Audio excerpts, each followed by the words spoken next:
ये video science class 9 chapter 1 का part 13 है और यह लास्ट पार्ट है। Now scientist are talking of 5 states of matter. अभी तक हम लोगों ने 3 स्टेट्स ऑफ मैटर को पढ़ लिया, लेकिन साइंटिस्ट 5 स्टेट ऑफ मैटर के बारे में बात करते हैं। तो 3 तो आप पहले ही से जानते हैं, solid, liquid and gas, plasma and boast Einstein condensate. ये है चौथा और पांचवा। तो आइए हम लोग एक एक को देखते हैं। यह प्लाज्मा स्टेट ऑफ मैटर है। The state consist of super energetic and super excited particles. तो ये जो प्लाज्मा स्टेट है, इसमें जो पार्टिकल होते हैं वह सुपर एक्साइटेड और सुपर एनर्जेटिक फॉर्म में होते हैं। तो यहाँ से आप प्रश्न देख लें, प्लाज्मा में पार्टिकल किस स्टेट में होते हैं, किस प्रकार से होते हैं। The state consist of super energetic and super excited particles. तो ये आपको ज़्यादा अभी समझ में नहीं आएगी, आगे के चैप्टर्स आप जैसे ही पढ़ लेंगे एटम, तो आपको यह फिर समझ में आएगा। These particles are in the form of ionized gases. तो इसमें पार्टिकल आयोनाइज्ड गैसेस के रूप में पाए जाते हैं। तो यह आयोनाइजेशन कैसे होता है, यह भी आगे के चैप्टर में आप देखेंगे, तब आपको समझ में आएगा कि प्लाज्मा फॉर्म में पार्टिकल किस प्रकार से होते हैं। द फ्लोरेसेंट ट्यूब जो कि आपके घरों में लगा होता है, and the neon sign bulbs consist of plasma. तो यहाँ से एक प्रश्न और आएगा, 2 उदाहरण दीजिए जिसके अंदर प्लाज्मा स्टेट पाया जाएगा। तो आप देख सकते हैं फ्लोरेसेंट ट्यूब जो हमारे घरों में लगा होता है, and neon sign bulbs consist of plasma. इसमें जो मैटर है वह प्लाज्मा स्टेट में पाया जाता है। Inside a neon sign bulb there is neon gas, and inside a fluorescent tube there is helium gas or some other gas। तो यहाँ से भी आप एक प्रश्न देख सकते हैं कि जो नियॉन साइन बल्ब होता है उसके अंदर क्या गैस भरा होता है, तो नियॉन गैस भरा होता है। और हमारे घरों में जो फ्लोरेसेंट ट्यूब होता है उसमें क्या गैस भरा होता है, तो यूजुअली हीलियम गैस या कुछ अदर गैसेस भी भरे जा सकते हैं।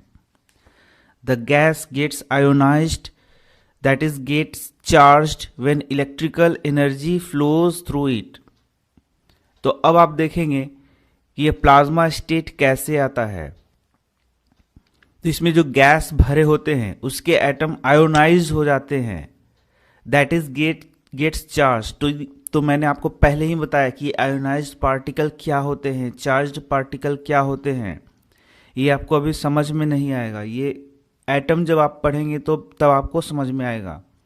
तो थोड़ा आप इंतज़ार करें।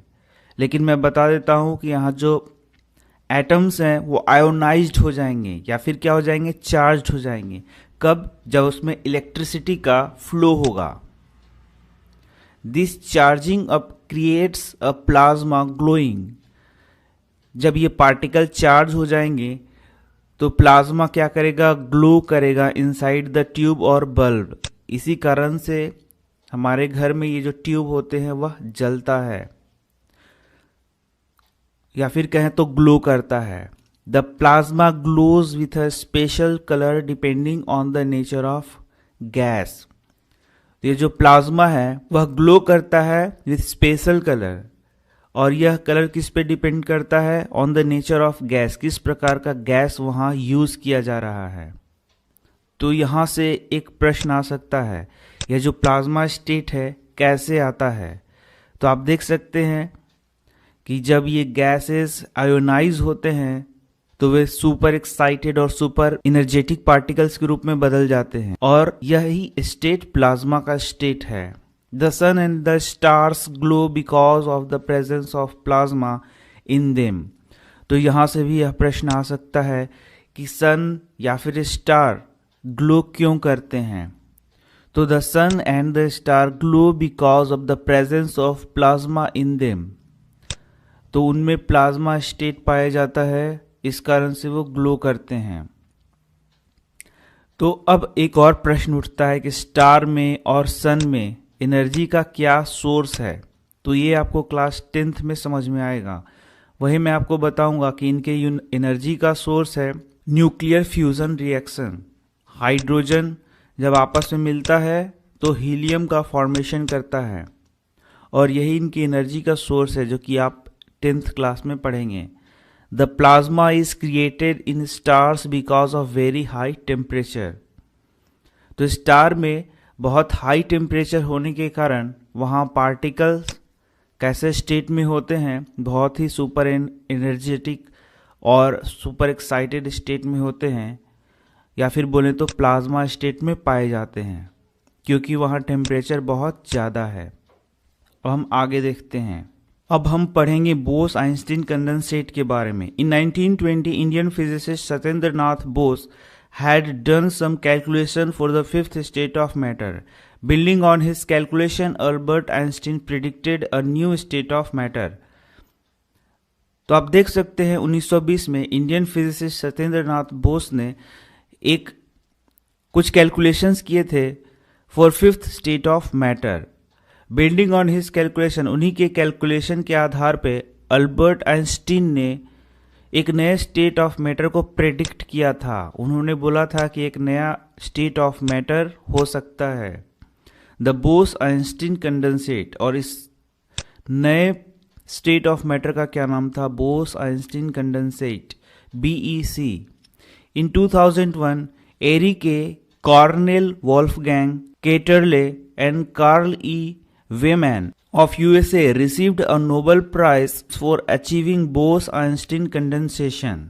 तो आप देख सकते हैं इन वैज्ञानिकों का नाम लिखा हुआ है जिन्हें बोस आइंस्टीन कंडेंसेशन के लिए नोबेल प्राइज मिला। The BEC is formed by cooling a gas off extremely low density. तो आपको यह प्रश्न अब आएगा कि BEC का फॉर्मेशन कैसे होता है। तो लो डेंसिटी के गैस को यदि कूल किया जाए तो BEC प्राप्त होता है, BEC का स्टेट प्राप्त होता है। तो लो डेंसिटी कितना होना चाहिए यह बताया जाता है यहाँ पर। तो लो डेंसिटी कितना होगा यह यहाँ पर बताया गया है, about 100,000 the density of air. तो जो नॉर्मल एयर है उसकी डेंसिटी का लगभग 100,000 भाग इसका डेंसिटी होना चाहिए, इतना कम डेंसिटी होना चाहिए टू सुपर लो। तो इसके बारे में आप ज़्यादा जानकारी ले सकते हैं, यहाँ पर एक साइट का नाम बताया गया है वहाँ पर से। तो यह था आपका चैप्टर 1 और अब हम मिलते हैं नेक्स्ट चैप्टर में। धन्यवाद।